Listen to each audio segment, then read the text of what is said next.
office knew 3 months earlier. The government has in the past issued directives to correction services on what should be done with various classes of prisoners, like by forcing those with contraband into dry prison cells, for example. In other words, they do have the power to direct corrections on these issues. The Prime Minister and his office knew for 3 months. Given that he's here in Ottawa today, does he have the courage to explain his decision to let this monster go out of a maximum security penitentiary? Yes or no?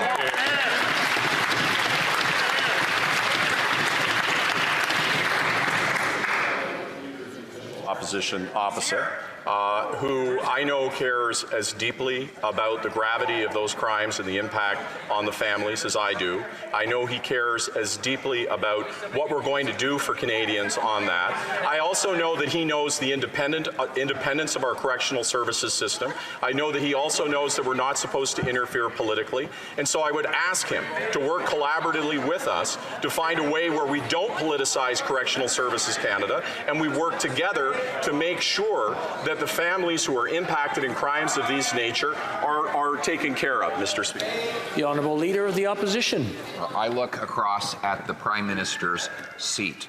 I know that he is in Ottawa today, and if he had the courage, he would be standing to answer these questions directly. No,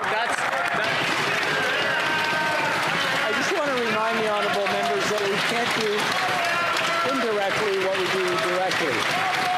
So let him continue. And I take the House Leader up on his challenge to work with us. We have a bill that would make sure every mass murderer stays in a maximum security penitentiary. It's before the House. Will the government pass it with unanimous consent today? The Honourable Government House Leader. So first of all, Mr. Speaker, I would say that I look directly at the Leader of the Official Opposition for a reason. I look at him for a reason because when we're dealing with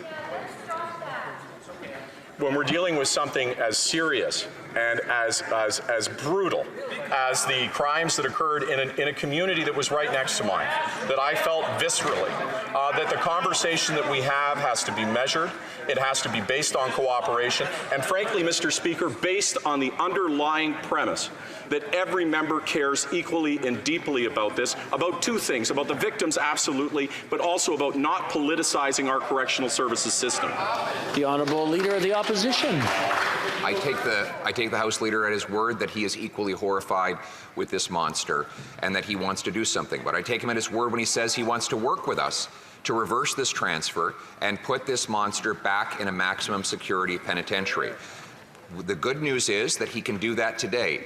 The Conservative member for Niagara Falls, who represents many of the family and friends of the victims, has a bill that would ensure that every single mass murderer stays in a maximum security penitentiary forever. Will the government commit to passing it with unanimous consent and send Paul Bernardo back to maximum security penitentiary? The Honourable Government House Leader.